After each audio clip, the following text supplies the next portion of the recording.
How's it going, guys? It's Clinton, and welcome to the Only Profits channel. And as you can see, I'm currently going short on the euro pound, and there we go. Just placed 9 pips stop loss, and I sent the analysis for this trade to the membership area.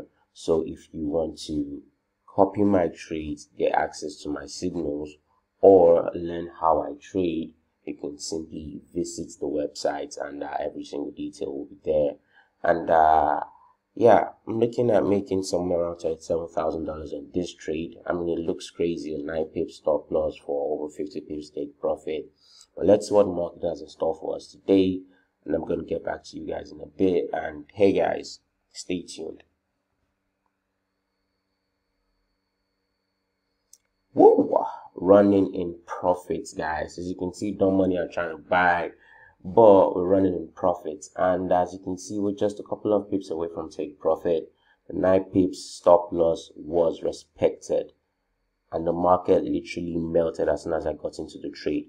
How do you get to this level of consistency? How do you understand the market, the same way I understand the market right now? I have seen every single thing that's going on right now. I've seen this playing out even before I got into the trade, and this is how I trade. This is how I look at the market. And I know your typical mentors will have been telling you, oh, close in half, maybe have to break even. But I know where the market is going. I don't like swing trading, so I'm just going to leave the market at when the trade is a little over 50 pips. But I'm going to get back to you guys in a bit, and stay tuned.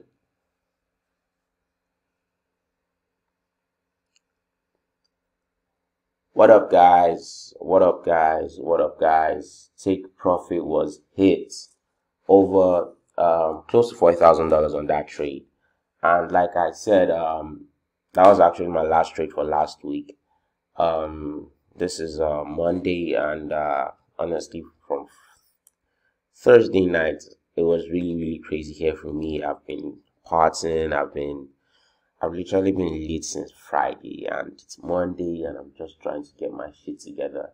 But you know the vibes. Yeah, so this is a bigger account. It's growing, and if you want to see more videos on the smaller accounts, feel free to send me a message, and I'll tell you. And I'm sure I'm gonna put out more videos on that. And like I said, market sold. The stop loss was respected, and one thing you need to understand is that you can't keep doing the same thing everybody's doing and expect different results. 99% of traders fail. You should be trying to figure out how to do the opposite of what they are doing. And if you want to know in details, like exactly why I got into this trade and the things I saw the market doing before getting into this trade, you can send me a message, and I will tell you why I got into this trade. And also, that if you want to copy my trades, if you want to get access to my signals, or if you just want to learn how I trade, whatever, you can send me a message. But I got a couple of beautiful trades planned out for the week, and I'm just waiting for entries. And you guys see my entries. And the most I've shown you guys on this channel is a 15 pip stop loss. Usually, sometimes I give out 5. So my stop losses are between the range of 5 to 10 pips, and protecting your capital is really important. And yeah, life is good. Left the market with over $37,000 on Friday on this trade, and looking at taking some other glorious trades this week. So stay tuned, like, share, and subscribe. And hey guys, have a nice one.